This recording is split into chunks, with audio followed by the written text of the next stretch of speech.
Hey everyone, Lance here. I'm doing this video way before I wanted to, but it's time for another build update as it's leaked again. Now I've been really trying to get my review out for the 34-inch ultra-wide ROG Swift behind me, and I was leaving Valley Benchmark running, and this bend that runs along here, I noticed started bowing in the middle like this. So I pressed here, this end just dropped straight out.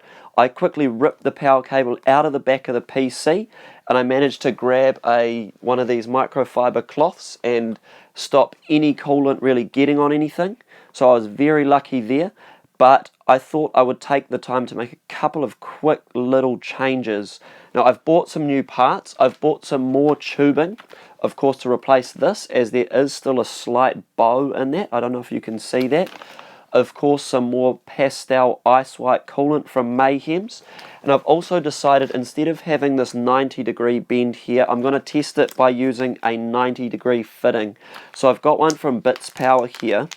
I did get a black fitting, as they don't do silver ones, so I'm hoping that's not going to look too funny with the silver screwed in fitting there. So that will go on the radiator, and then I'm just going to have a straight piece of tubing come across. Now this is actually something I've been thinking about doing for a little bit, and I've been seeing online that rather than having a serial terminal block there for the SLI, to get a parallel terminal block. So I've gone ahead and also got myself one of those from EK Water Blocks, and I'll be putting that on at this time as well. And I also decided to get a nice SLI bridge. With the 10 series cards using the high bandwidth SLI bridge, these older ones are becoming quite cheap. So I'll put this nice looking one from EVGA on and replace that little ribbon cable one that came with my motherboard. I've also bought a new power supply, but I'll come back to that in the end of the video.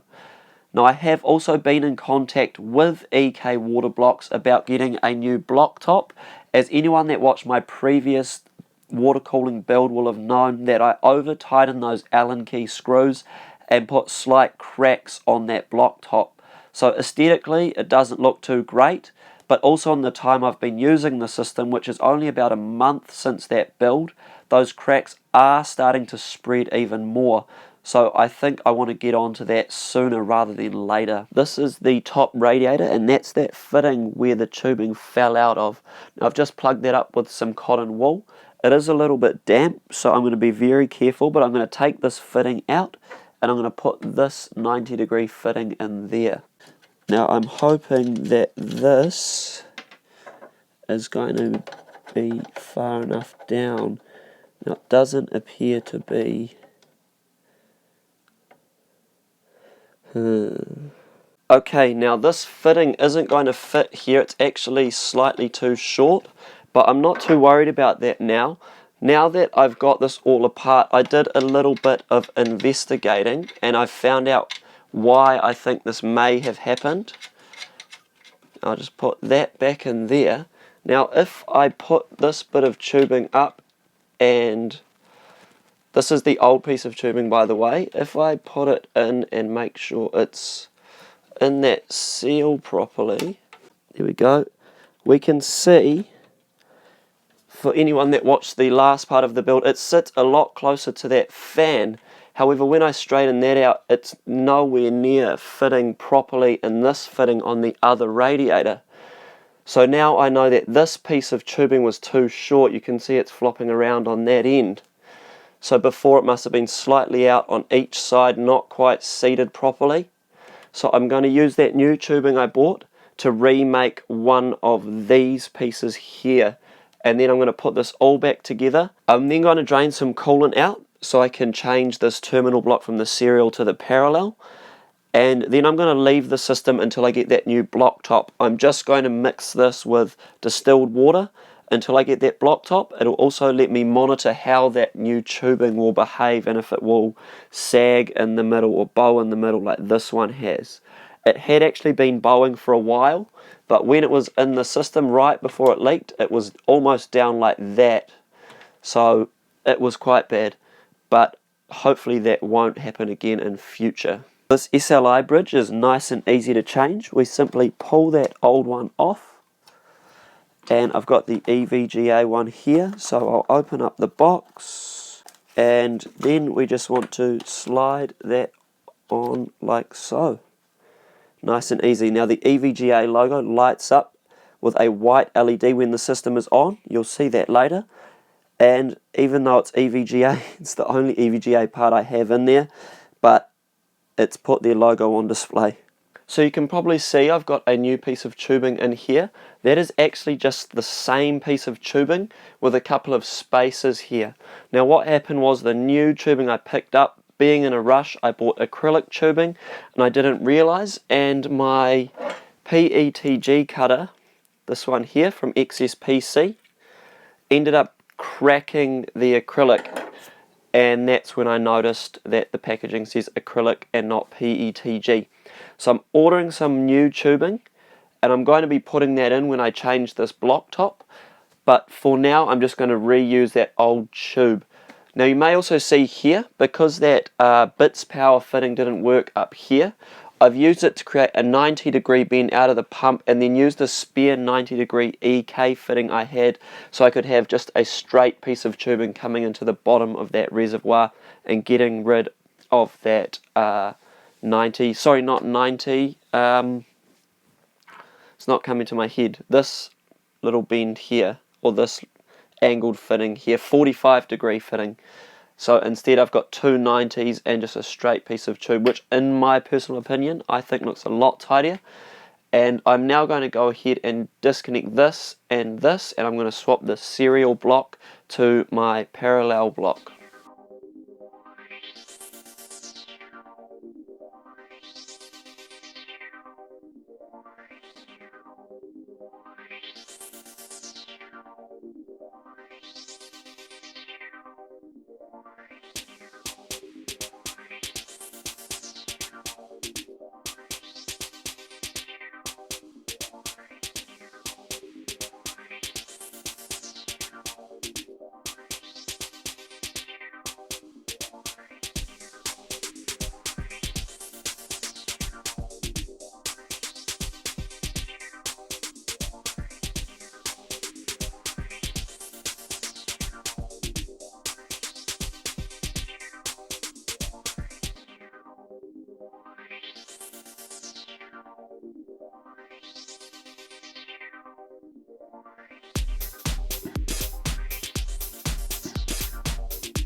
You can see the parallel terminal block is now on, and if you look, I've made a new piece of tubing to go into the left port on the top of that block. Now you may remember that I had my previous tubing going into the right side, and in my previous build update video I did try putting it in the left side with the serial terminal block. However, that doesn't work, and I did need to use a spacer, which hinted to me that you probably shouldn't do that. So I've checked the instructions this time, and you want the fitting going into the left. So I did use that acrylic tube, but I am thinking I'm going to replace it with PETG tubing when the tubing to do this top one arrives as well. But you can see it's all back together, the loop is all together, and before I went ahead and filled it, I thought I'd talk to you guys about the new power supply that I got. After my last build update, where I put two 980 Ti's into the system, I was noticing a lot of the time the LEDs in the case and the LEDs on the CPU block would flicker every now and then. I also started playing Dying Light and a couple of other games that utilize SLI quite well, and I'd get complete system shut-offs, and I was wondering what it could have been from. And then I was thinking it must be the power supply, so I looked up and saw two 980 Ti's use 250 watts TDP. My processor is about 84, so that leaves very little headroom for everything else. So I went out and got a 1000 watt EVGA Supernova G3. This is an 80 plus gold rated fully modular power supply, and it does have a 10-year warranty also, which I found quite attractive. For anyone interested, my old power supply was a 750 watt Cooler Master 750V. Now that's replaced with this. I wanted to talk about some things to do with the 980 Ti's going from GTX 970s. Now the 980 Ti's of course need more power, and they are getting a little bit older now, so like me, some people may be wanting to upgrade with second-hand cards, and if they've got a smaller power supply, it may not be worth it because you're going to be needing to upgrade to at least an 850 watt. I used a calculator on EVGA's website to determine the wattage required, and I would have needed at least an 850 watt based on that. Now online there's a lot of conflicting information about what size power supply you'd need for 980 Ti's in SLI. Some people say a 750 watt is fine, although for me a giveaway was that there was only 2 8-pin power connectors when the 980 Ti's require 2 per card. Now my cards were running at stock clocks, there was no overclocking applied at all, and of course there are a lot of other variables like other components, the brand, the quality, everything like that of the power supply, but to me it looks like a 750 watt power supply isn't enough for 2 980 Ti's and SLI.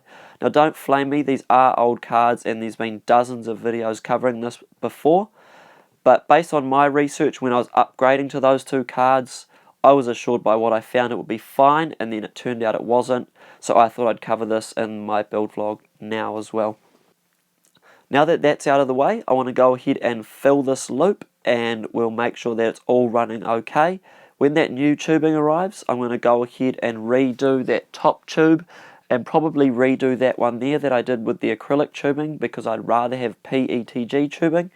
It's also a little bit lumpy, it's not really the most ideal, so I'll come back to that a bit later, but I'm going to go ahead and fill the loop now, put the power supply back in of course, and then get to doing some gaming.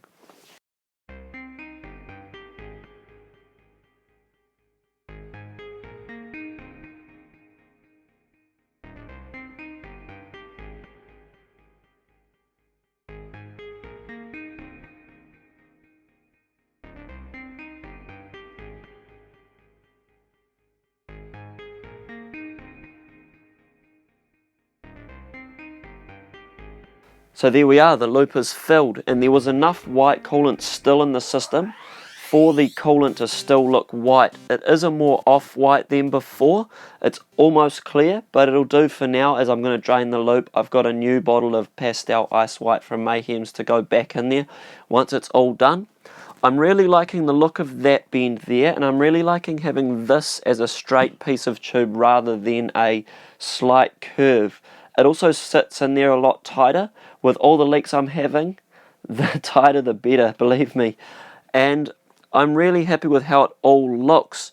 Now I've decided to cut this one off here just for time's sake. There's a couple more things I want to do. When I get some new tubing, I actually want to redo this piece of tubing here, as if you look behind it, it's pretty ugly. There's some pretty bad kinking on the inside of that 90-degree bend.